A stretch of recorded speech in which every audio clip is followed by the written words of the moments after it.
Terima kasih Anda masih bersama kami. Bagi Anda yang baru saja bergabung, kami hadirkan kembali 3 berita utama hari ini.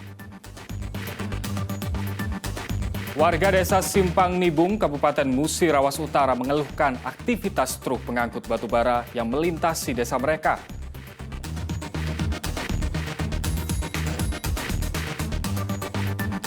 Siswa sekolah dasar di Kota Palembang ikuti ujian kenaikan kelas mulai hari Senin hingga Kamis mendatang.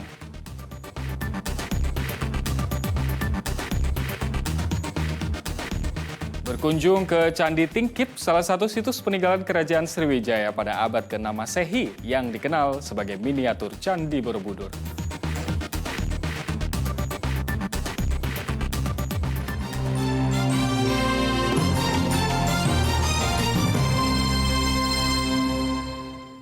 Memperingati Hari Lingkungan Hidup, Koalisi Kawali menggelar aksi di kantor Gubernur Sumatera Selatan. Mereka menyampaikan aspirasi terkait dugaan pencemaran lingkungan yang terjadi di Sumatera Selatan. Masa aksi dari Koalisi Kawali Sumsel Senin pagi mendatangi kantor Gubernur Sumsel untuk menyampaikan aspirasi terkait pencemaran lingkungan di Sumsel. Aksi digelar bertepatan dengan peringatan Hari Lingkungan Hidup Sedunia yang jatuh pada tanggal 5 Juni 2022. Dalam aksinya, Kawali meminta Gubernur Sumsel turun tangan untuk menyelesaikan permasalahan pencemaran lingkungan yang diduga dilakukan oleh 2 perusahaan yakni PT BAU dan PT SBP. Terkait tuntutan tersebut, Kepala Dinas Lingkungan Hidup dan Pertahanan mengatakan pihaknya akan meninjau lokasi yang disebutkan. Hari ini bahwa tahun ini ada banyak kejadian yang memang kami rasa sebagai bentuk pelanggaran lingkungan terberat. Pertama itu keramasan, kedua itu mengenai tambang-tambang yang dikuasai oleh mafia-mafia yang merusak lingkungan. Kami punya bukti dan kami cukup intens melakukan investigasi, makanya kami tahu bahwa apa yang dilaporkan ke pimpinan itu tidak sama dengan apa yang terjadi di lapangan. Kita lihat nanti karena yang mereka sampaikan di sungai yang dilewati aktivitas pertambangan itu Sungai Kungkilan ya, Kita lihat katanya sudah kemarin menyampaikan sampel dari sungai, kita akan cek langsung. Atau mungkin ada indikasi pelanggaran lain, misalnya ada bypass misalnya dari aliran air aktivitas pertambangan yang langsung ke sungai tanpa melalui kolam KPL. Nah ini kita akan lihat dengan tim, kita akan ikutkan mereka nanti. Pak, selain itu ada tuntutan masalah pembangunan kantor provinsi di Keramasan tadi seperti apa, Pak? Itu yang kita koordinasikan dengan yang teknis ya, dengan PO Perkin. Andalnya gimana Pak? Sudah memang Sudah. Siswa sekolah dasar di Kota Palembang mulai hari Senin hingga Kamis mendatang mengikuti ujian kenaikan kelas. Pelaksanaan ujian pada hari pertama berlangsung aman dan lancar tanpa ada kendala yang berarti.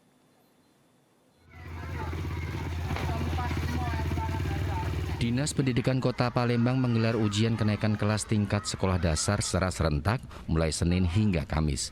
Salah satu sekolah yang melaksanakan ujian adalah Sekolah Dasar Negeri 88 Palembang.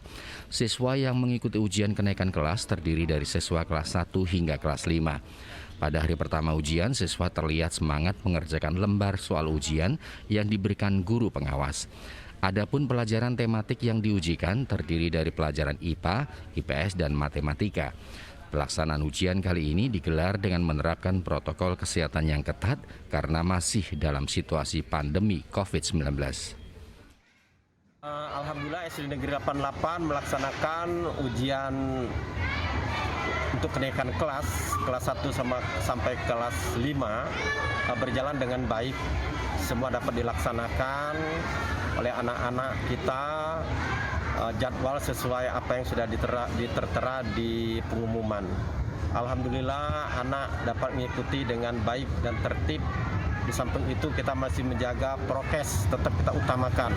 Anak hadir, tensinya tetap kita periksa, cuci tangan dan pakai masker. Apabila anak tidak memakai masker atau lupa, sekolah menyiapkan akan memberi masker kepada anak yang lupa memakai masker. Dan begitu juga fasilitas sekolah, fasilitas disiapkan oleh sekolah, baik itu soal, lembar jawaban, alat tulis pun kalau siswa lupa dan tidak ada, sekolah siap untuk menyiapkannya. Untuk kendalanya apa nih, Pak? Kendalanya karena peralihan dari shift, ini kadang-kadang anak datangnya agak terlambat dalam melaksanakan semester. Namun kami dari pihak sekolah tetap menunggu anak sampai dia hadir dan kami berikan sesuai materi apa. Seperti hari ini tetap materinya kami berikan kepada anak. Berapa hari ujian ini, Pak? Ujian kami hari Senin sampai hari Kamis, Pak, pelaksanaannya. Hari pertama ujian kenaikan kelas berlangsung aman dan lancar. Dedi Eronsyah melaporkan dari Kota Palembang. Kabupaten Ogan Ilir dipercaya menggelar 3 lomba cabang berkuda, layang-layang, dan menembak airsoft gun dalam Festival Olahraga Rekreasi Nasional ke-6 di Sumatera Selatan. Diperkirakan lebih dari 1.000 wisatawan akan berkunjung menonton 3 cabang yang digelar di Kabupaten Ogan Ilir. Sejumlah persiapan tengah dilakukan di Kabupaten Ogan Ilir menjelang berlangsungnya Festival Olahraga Rekreasi Nasional atau Fornas ke-6 di Sumatera Selatan. Salah satunya mempersiapkan venue pertandingan berkuda, layang-layang, dan menembak airsoft gun. Fornas akan digelar pada awal bulan Juli 2022 mendatang. Festival 2 tahunan tersebut akan mempertandingkan 55 cabang olahraga dan diikuti 10.000 peserta dari seluruh Indonesia. Kita menyiapkan beberapa pilihan tadi untuk panitia untuk memungkinkan untuk digunakan sebagai fordasi ya, olahraga berkuda dan memanah sambil memanah. Dan tadi juga pada hari ini kita rapat bersama karena sudah hitungan hari 30 hari lagi, jadi untuk memastikan venue di Kabupaten Ogan Ilir ini 3 baik layang-layang, tembak airsoft gun dan juga fordasi benar-benar memang sesuai yang dibutuhkan baik dari standar Fornas itu sendiri. Secara dari panitia pelaksana itu sudah ada dari provinsi, tapi kita bersama didukung oleh Pemkab OI, kita membuat panitia pendukung lah supaya acaranya lebih lancar dan bisa tamu-tamu juga tidak ada yang terkendala. Sementara itu dengan dipercaya menggelar 3 cabang lomba, Kabupaten Ogan Ilir diperkirakan akan dikunjungi ribuan wisatawan selama Fornas berlangsung. Dedi Eronsyah melaporkan dari Kabupaten Ogan Ilir. Kita ke informasi lain, Candi Tingkip merupakan salah satu situs peninggalan Kerajaan Sriwijaya di Sumatera Selatan yang dibangun pada abad ke-6 hingga 9 Masehi. Namun sayangnya Candi Tingkip kini masih belum bisa dilihat secara utuh karena masih dalam kondisi tertimbun tanah.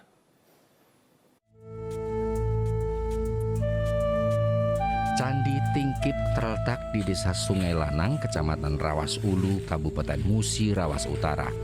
Areal situs Candi Tingkip hanya bisa dijangkau dengan berjalan kaki melintasi kebun karet warga sejauh 800 meter.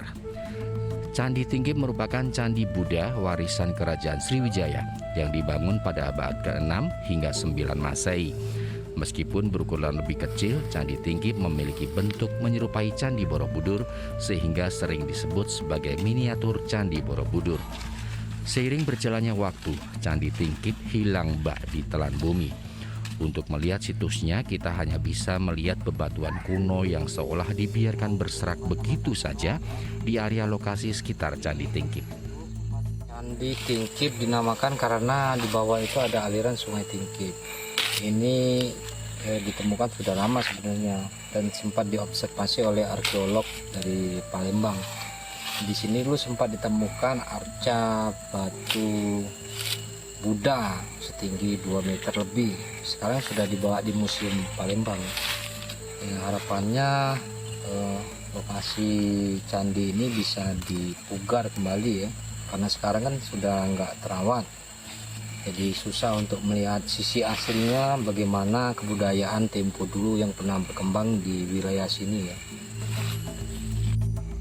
Meski telah masuk dalam cagar budaya nasional, situs Candi Tingkip sama sekali belum pernah dilakukan pemugaran, sehingga kondisinya sangat memprihatinkan.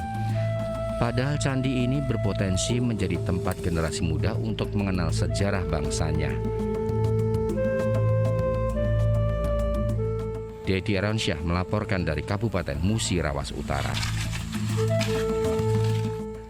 Informasi tadi mengakhiri berita Palembang hari ini. Saya Ilham Ardiansyah, terima kasih atas perhatian dan kebersamaan Anda. Selamat beraktivitas dan sampai jumpa.